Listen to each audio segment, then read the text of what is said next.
Friends and my dear viewer, मैं Lakshya academy का director एक बार फिर से आप सभी का बहुत स्वागत करता हूं आपके अपने पसंदीदा यूट्यूब चैनल वी कुमार लक्ष्य एकेडमी रांची में। डियर स्टूडेंट्स एंड व्यूअर, ये जो आप बुक देख रहे हैं ये लक्ष्य एकेडमी का स्पेशल किताब है। ये रेड वाला बुक वॉल्यूम 1 है और ग्रीन वाला वॉल्यूम 2। वॉल्यूम 1 और वॉल्यूम 2 दोनों ही किताब में 125 क्वेश्चन का बहुत ही शानदार कलेक्शन दिया गया है क्वेश्चन का, जो अक्सर प्रतियोगिता परीक्षा में आता है। इस किताब में आपको इंग्लिश, रीजनिंग और मैथ्स के क्वेश्चन हर एक लेसन से मिलेंगे। आइए हम लोग देखते हैं 25 अति महत्वपूर्ण प्रश्न जो अक्सर एसएससी एग्जाम में पूछा गया है। एसएससी में यह सारा क्वेश्चन लगभग 100 बार आज तक पूछा गया होगा। तो आइए देखते हैं। पहला क्वेश्चन, भारतीय संविधान की प्रस्तावना में प्रथम संशोधन कब किया गया था? तो इसका सही जवाब है 1976 में, 1976 में पहली बार संविधान की प्रस्तावना में संशोधन किया गया था। बहुत ही इंपॉर्टेंट क्वेश्चन का सेट हम लोग देख रहे हैं। प्रतियोगिता परीक्षा एसएससी के परीक्षा में लगभग 100 बार ये सारा क्वेश्चन आया होगा। क्वेश्चन नंबर 2 देखिए, वित्त आयोग के गठन का प्रावधान किस अनुच्छेद में किया गया है? सही जवाब है अनुच्छेद 280। वित्त आयोग का गठन का प्रावधान अनुच्छेद 280। क्वेश्चन नंबर 3 देखते हैं, अनाईमुडी चोटी किस राज्य में है? इसका सही जवाब होगा केरल। अनाईमुडी चोटी किस राज्य में है? केरल। मैं फिर से एक बार आप सभी को बता दूं, यह सारा क्वेश्चन जो हम लोग 25 क्वेश्चन देखने वाले हैं, ये सारा क्वेश्चन एसएससी में लगभग 100 बार से ज़्यादा बार पूछा गया है। ध्यान से इन सारे क्वेश्चन को आप देखेंगे और अगर आपको इन सारे क्वेश्चन का आंसर, किसी का भी आंसर अगर आपको आता हो तो जल्दी से कमेंट करके मुझे ज़रूर बताएंगे। क्लियर? कंप्यूटर थोड़ा स्लो है इसलिए ये क्वेश्चन थोड़ा सा स्लो टाइप हो रहा है। क्वेश्चन नंबर 4 देखिए, भारत की तटरेखा पर कितने राज्य स्थित हैं? तो इसका सही जवाब है बी। ऑप्शन नंबर बी होगा 9 राज्य। बहुत ही इंपॉर्टेंट क्वेश्चन। और ये जो 4 नंबर क्वेश्चन है ये एसएससी के अलावा भी बहुत सारा परीक्षा में ये पूछा गया है कि भारत की तटरेखा पर कितने राज्य स्थित हैं। तो 9 राज्य ऐसे हैं जो भारत की तटरेखा पर स्थित हैं। बहुत ही इंपॉर्टेंट क्वेश्चन। नेक्स्ट क्वेश्चन देखते हैं, क्वेश्चन नंबर 5। और फिर से मैं आपको बता दूं कि अगर आपको इसमें से किसी का भी आंसर अगर आता हो तो आप जल्दी जल्दी इस आंसर को कमेंट करें। इसीलिए ये वीडियो थोड़ा सा स्लो मैं बनाया हूं ताकि आप भी कमेंट कर सकें। नहीं तो कुछ स्टूडेंट पिछले वीडियो में बोल रहे थे कि सर इतना फास्ट आप आंसर दे देते हैं कि हम लोग कमेंट नहीं कर पाते हैं। चलिए क्वेश्चन नंबर 5 देखते हैं। बिरजू महाराज नृत्य की किस विद्या से संबंधित हैं? तो ध्यान से देखेंगे, बिरजू महाराज जो हैं वो कथक से संबंधित हैं। क्लियर? इसमें 4 ऑप्शन है, कथक, कथकली, मोहिनीअट्टम और ओडिसी। तो कथक से। क्लियर? अब थोड़ा सा समझ लें कथक के बारे में। ऐसा कथक कहा किसे जाता है? तो ऐसा गायन जिसमें कुछ कहते कहते थिरका जाए, यानी धीरे धीरे नाचने की मुद्रा में आदमी आ जाए, इसी को कथक कहते हैं। तो बिरजू महाराज की नृत्य कला कथक में थी। वह कथक के नृत्य विद्या में निपुण थे, यह भी आप कह सकते हैं। नेक्स्ट क्वेश्चन देखा जाए, क्वेश्चन नंबर 6। निम्नलिखित में से कौन सा ग्रीन हाउस गैस है? ये जो 6 नंबर क्वेश्चन है इसका सही आंसर है कार्बन डाइऑक्साइड। इसे ग्रीन हाउस गैस भी कहा जाता है। ये क्वेश्चन अगर आप लोग थोड़ा भी प्रतियोगिता परीक्षा का तैयारी करते होंगे तो ये क्वेश्चन आप देखे होंगे कि अलग अलग परीक्षा में लगभग ये भी, जब से मैं पढ़ा रहा हूँ तब से लगभग 100-150 बार ये पूछा जा चुका होगा। क्वेश्चन नंबर 7 है, लिनक्स क्या है? एसएससी का ये फेवरेट क्वेश्चन है। एसएससी में लगभग ये क्वेश्चन 100 बार पूछा गया होगा। आज हम लोग जितना भी क्वेश्चन देख रहे हैं वो सारा क्वेश्चन लगभग 100 बार पूछा गया है। तो लिनक्स क्या है? तो लिनक्स एक प्रकार का सॉफ्टवेयर है, एक ऑपरेटिंग सिस्टम है। तो सॉरी, सॉफ्टवेयर नहीं है बल्कि एक ऑपरेटिंग सिस्टम है। ये ध्यान से बाय मिस्टेक अभी एक सॉफ्टवेयर मैं बोल दिया था, इसे सुधार लेंगे, है ना। लिनक्स क्या है? एक ऑपरेटिंग सिस्टम। ये बहुत ही इंपॉर्टेंट क्वेश्चन है, बहुत ही इंपॉर्टेंट क्वेश्चन। क्वेश्चन नंबर 8 देखिए, भारत में कौन सी मिट्टी सबसे अधिक पाई जाती है? ज्योग्राफी का क्वेश्चन है लेकिन एसएससी में बहुत बार आया है। अगर आपको पता है तो जल्दी से कमेंट करिए। 8 का सी, जलोढ़। जलोढ़ मिट्टी क्या होता है? जिसे जल के द्वारा जो उड़ाकर, जहाँ बाढ़ हमेशा आता हो वैसे जगहों को जलोढ़ कहा जाता है। नेक्स्ट क्वेश्चन देखिए, भारत का दूसरा सर्वाधिक जनसंख्या वाला राज्य कौन सा है? 4 ऑप्शन आपके पास है, ये ध्यान से देखिएगा। दूसरा सर्वाधिक जनसंख्या वाला राज्य बोला गया है। पहला सबसे अधिक जनसंख्या वाला राज्य यूपी है और दूसरा महाराष्ट्र है। तो खूब बढ़िया से आप इसे देख लेंगे, याद कर लेंगे। पहला भारत का सबसे अधिक जनसंख्या वाला राज्य उत्तर प्रदेश है और दूसरा जो है महाराष्ट्र है। नेक्स्ट क्वेश्चन देखा जाए, क्वेश्चन नंबर 10। और अगर आपको किसी क्वेश्चन का आंसर पहले से आता हो तो आप उसे कमेंट में जरूर कमेंट करें और मेरे साथ टेस्ट सीरीज में आप जरूर आंसर करते चलें। यदि किसी गतिमान वस्तु में त्वरण परिवर्तित न हो तो उसकी गति क्या होती है? तो सी नंबर ऑप्शन सही होगा, एक समान गति बनी रहती है। बहुत इंपॉर्टेंट क्वेश्चन है, फिर से मैं दोहरा दूं, जो लोग आधा पार करके स्किप करके वीडियो देख रहे होंगे उनके लिए मैं बता दूं, ये 25 क्वेश्चन का सेट है जो लगभग 100 बार से अधिक एसएससी की परीक्षा में पूछा जा चुका है। तो बहुत ही इंपॉर्टेंट क्वेश्चन सेट आप इसे कह सकते हैं और एसएससी का सेट भी कह सकते हैं। क्वेश्चन नंबर 11, नेक्स्ट क्वेश्चन देखिए। महाभाष्य पुस्तक का संबंध किस विषय से है? क्लियर? महाभाष्य पुस्तक का संबंध किस विषय से है? तो 4 ऑप्शन आपके पास है। व्याकरण। महाभाष्य जो किताब है वह व्याकरण पर लिखा गया किताब है। बहुत ही इंपॉर्टेंट क्वेश्चन।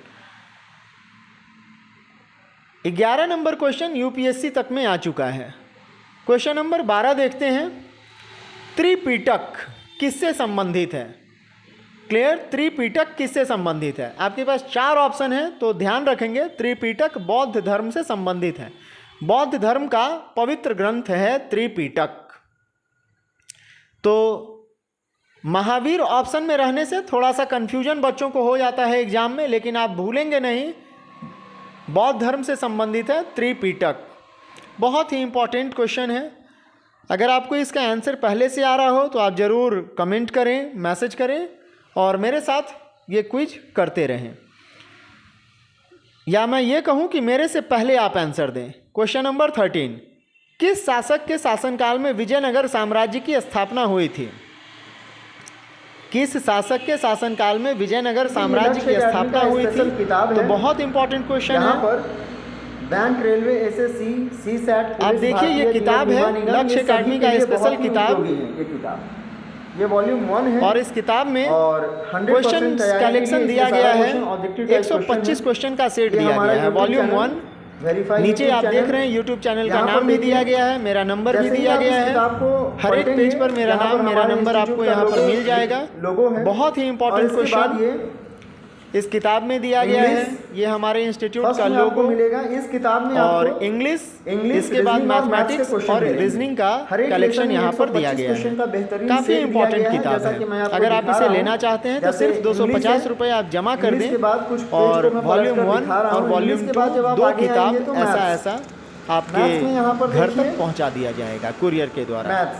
मैथ्स का इसके बगल में अभी मैं दिखाता हूँ, कवर किया गया है और नीचे रीजनिंग का पे आप मेरा नाम नंबर देख पा रहे हैं। मतलब लक्ष्य अकेडमी का वॉल्यूम 2 किताब, एडिशन एंड रीजनिंग, मैथ और इंग्लिश का 125 से 125 क्वेश्चन का सेट दिया गया है। मेरे द्वारा किताब लिखा गया है, बहुत ही इंपॉर्टेंट किताब है। आप अगर इसे पढ़ लें तो किसी भी प्रतियोगिता परीक्षा में आपका सिलेक्शन निसंदेह होगा। क्वेश्चन का कलेक्शन बहुत जबरदस्त है। 8 नंबर तक आ गए। देखिए यहाँ 75 क्वेश्चन है, 75 क्वेश्चन यहाँ पर।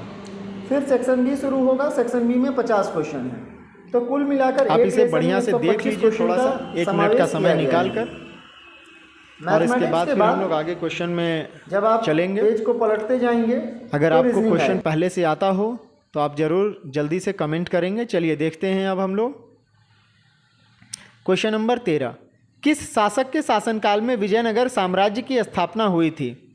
तो इसका सही जवाब है आंसर ऑप्शन सी, मोहम्मद बिन तुगलक। मोहम्मद बिन तुगलक उस समय शासक था दिल्ली का और उस समय विजयनगर साम्राज्य की स्थापना हुई थी हरिहर और बुक्का 2 भाइयों के द्वारा 1336 में। बहुत ही इंपॉर्टेंट क्वेश्चन है। विजयनगर से यह क्वेश्चन तो जरूर पूछा जाता है कि विजयनगर साम्राज्य का संस्थापक कौन था। तो आपको यह भी इसका भी आंसर आप याद कर लें। हरिहर और बुक्का दो भाइयों के द्वारा विजयनगर साम्राज्य की स्थापना 1336 में की गई थी। उस समय दिल्ली का शासक मोहम्मद बिन तुगलक था। नेक्स्ट क्वेश्चन देखिए, अंग्रेजी शिक्षा से संबंधित है, 4 ऑप्शन दिया गया है। आज जो भारत का शिक्षा व्यवस्था है, आप कह सकते हैं कि लॉर्ड मैकाले का देन है, क्योंकि उस समय अंग्रेजी शिक्षा व्यवस्था में एक बहुत ही ज़बरदस्त परिवर्तन किया गया था और शिक्षा का माध्यम अंग्रेजी को बनाया गया था। लॉर्ड मैकाले उस समय भारत का गवर्नर था और लॉर्ड मैकाले को ये जिम्मेदारी दी गई थी। तो भारत का आज तक जो शिक्षा व्यवस्था चलता आ रहा है, इसे मैकाले का शिक्षा व्यवस्था आप कह सकते हैं। क्वेश्चन नंबर 15, नव जागरण के अग्रदूत के नाम से किसे माना जाता है? तो इसका सही आंसर है राजा राम मोहन राय। राजा राम मोहन राय का देखिए, इसमें 4 ऑप्शन दिए गए हैं, राजा राम मोहन राय, महात्मा गांधी, केशव चंद्र सेन, देवेंद्र नाथ ठाकुर। लेकिन ये चारों ऑप्शन ऐसा है जिसमें आदमी कंफ्यूज होगा ही होगा, और ये चारों ही समाज सुधार का बहुत ही बढ़िया काम किए हैं। लेकिन इसका सही जवाब नव जागरण के अग्रदूत राजा राम मोहन राय को माना जाता है। तो आप इसमें कंफ्यूज नहीं होंगे, और नव जागरण का जहाँ भी कहीं आपको क्वेश्चन मिले और अगर राजा राम मोहन राय से वहाँ पर हैं तो आप उसे टिक आउट कर देंगे। बहुत ही इंपॉर्टेंट क्वेश्चन, बहुत ही इंपॉर्टेंट। नेक्स्ट क्वेश्चन देखा जाए, विश्व मधुमेह दिवस, विश्व मधुमेह दिवस कब मनाया जाता है? क्लियर, मधुमेह यानी कि डायबिटीज़, डायबिटीज़। भारत भी अब अपने गलत रहन सहन खान पान के वजह से अब भारत में भी मधुमेह यानी कि डायबिटीज़ का समस्या बहुत अधिक फैल गया है। तो डायबिटीज़ दिवस मनाया जाता है। कब मनाया जाता है? तो ऑप्शन नंबर सी, 14 नवंबर को प्रतिवर्ष मनाया जाता है। इसलिए मनाया जाता है ताकि व्यक्ति जो है वह डायबिटीज़ को लेकर थोड़ा जागरूक हो जाए। नेक्स्ट क्वेश्चन देखिए, क्वेश्चन नंबर 17, निम्नलिखित में से किसने भारतीय राष्ट्रीय कांग्रेस के अधिवेशन की अध्यक्षता सिर्फ एक बार की? तो इसका सही आंसर है महात्मा गांधी। ऐसे तो महात्मा गांधी का नाम सुनते ही हम लोग को लगता है कि महात्मा गांधी कांग्रेस के बहुत बड़े व्यक्ति थे, तो सच में थे, सच में बहुत बड़े व्यक्ति थे। लेकिन महात्मा गांधी ने कांग्रेस की अधिवेशन की अध्यक्षता सिर्फ एक बार की थी, 1924 में बेलगांव अधिवेशन में। तो बेलगांव अधिवेशन के बाद महात्मा गांधी कांग्रेस के कभी भी अध्यक्ष नहीं बने। हालांकि पूरा कांग्रेस एक तरफ और महात्मा गांधी एक तरफ अगर हो जाते तो भी महात्मा गांधी का वैल्यू ज़्यादा रहता। लेकिन ये क्वेश्चन बहुत इंपॉर्टेंट है, महात्मा गांधी सिर्फ एक बार इसकी अध्यक्षता किए थे। क्वेश्चन नंबर 18, भारतीय संगीत का उद्गम किसे माना जाता है? तो इसका सही आंसर है सामवेद। सामवेद। जितना भी तरह का गायन है, गाना बजाना, नाच गाना, ये सब जितना भी तरह का है, चाहे वो शास्त्रीय संगीत हो या क्लासिकल हो या पॉप म्यूजिक हो, कोई भी हो, सामवेद से ही इसका जन्म हुआ है। क्वेश्चन नंबर 19, सुदर्शन झील का पुनरुद्धार किसने करवाया था? पुनरुद्धार का मतलब अपने पैसे से साफ सफाई रख रखाव का जिम्मेदारी निभाना। तो देखिए, सुदर्शन झील बनवाया गया था चंद्रगुप्त मौर्य के द्वारा, मौर्यों के द्वारा बनवाया गया था। इस झील का बाद में स्कंदगुप्त, समुद्रगुप्त, इन सभी के द्वारा पुनरुद्धार कराया गया है। तो इसका सही आंसर इस क्वेश्चन के लिए हो जाएगा स्कंदगुप्त। क्लियर? सुदर्शन झील मौर्यों द्वारा बनवाया गया था और इसका इस क्वेश्चन के लिए आंसर हो जाएगा स्कंदगुप्त।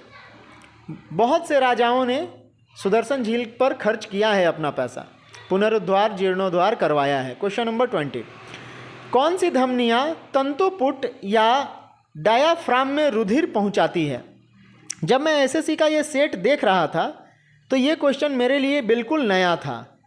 20 का बी होगा आंसर, फ्रेनिक, मेरे लिए नया था और इसके विषय में अभी मतलब मैं बहुत जानकारी नहीं रखा हूँ। तो 20 नंबर क्वेश्चन आप बढ़िया से याद कर लीजिएगा, एसएससी में ये पूछा गया क्वेश्चन है। क्वेश्चन नंबर 21, तराइन की दूसरी लड़ाई में पृथ्वीराज चौहान को किसने हराया था? तो इसका सही जवाब है मोहम्मद गौरी ने। जैसा कि आप जानते हैं, तराइन का पहला युद्ध पृथ्वीराज चौहान और मोहम्मद गौरी में 1191 में लड़ा गया था। पृथ्वीराज चौहान ने मोहम्मद गौरी को बहुत ही बुरी तरह से हराकर जीवन दान दिया था, क्योंकि भारत के राजाओं का यह मानना था कि कोई अगर हार अपना स्वीकार कर ले तो उसे मारा नहीं करते थे।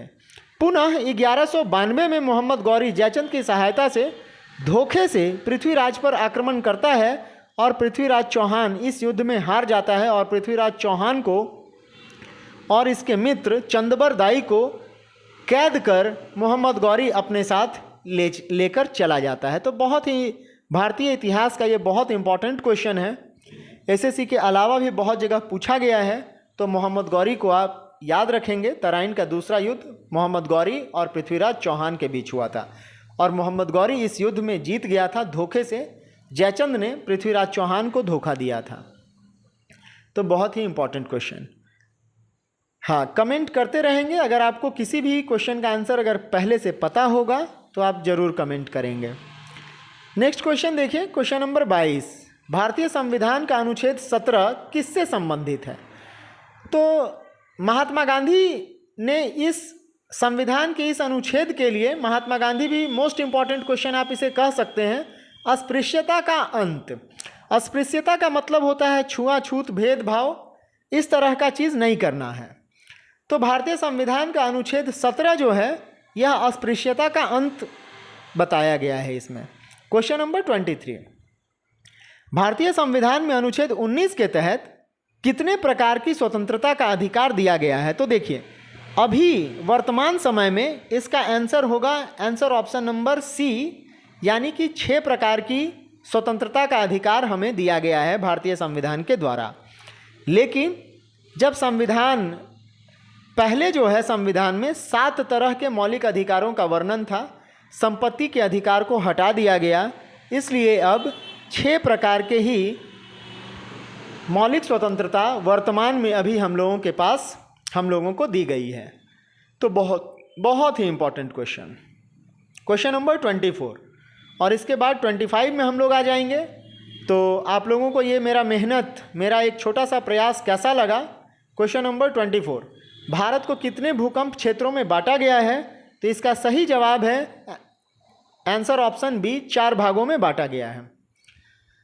तो मैं बता रहा था कि यह मेरा बहुत मेहनत भरा ये कार्य था कि लगभग 100 बार ये क्वेश्चन एसएससी में पूछा गया है। ये 25 क्वेश्चन जिसको मैं आपके सामने प्रस्तुत किया। अगर हमारा चैनल आपको पसंद आए तो लाइक, सब्सक्राइब और शेयर ज़रूर करेंगे। अगर पसंद किसी कारण से नहीं आया हो तो आप डिसलाइक भी कर सकते हैं। आपका लाइक और डिसलाइक दोनों का स्वागत है, क्योंकि अब यूट्यूब चैनल पर क्वेश्चन अपलोड कर रहे हैं, क्वेश्चन बना रहे हैं, तो आपका समर्थन और आपका डिसलाइक दोनों झेलना पड़ेगा। ठीक है, तो अगर पसंद आया हो तो आप लोग हमारे चैनल को लाइक, सब्सक्राइब जरूर करें। क्वेश्चन नंबर 25, निम्नलिखित में से कौन सा राज्य कपास का सर्वाधिक उत्पादन करता है? तो पहला ही ऑप्शन इसका सही है, महाराष्ट्र। कपास का सबसे अधिक उत्पादन भारत में महाराष्ट्र करता है। वेरी थैंक यू आप सभी को हमारे चैनल को देखने के लिए और हमारे चैनल को इतना प्यार देने के लिए, सब्सक्राइब करने के लिए बहुत बहुत धन्यवाद। डेली रात 8 बजे इम्पॉर्टेंट क्वेश्चन अपलोड करने की कोशिश कर रहा हूँ, किया जा रहा है 6-7 दिन 10 दिन से लगातार। तो आगे भी यह काम जारी रखूँगा। समय निकालकर क्वेश्चन अपलोड जरूर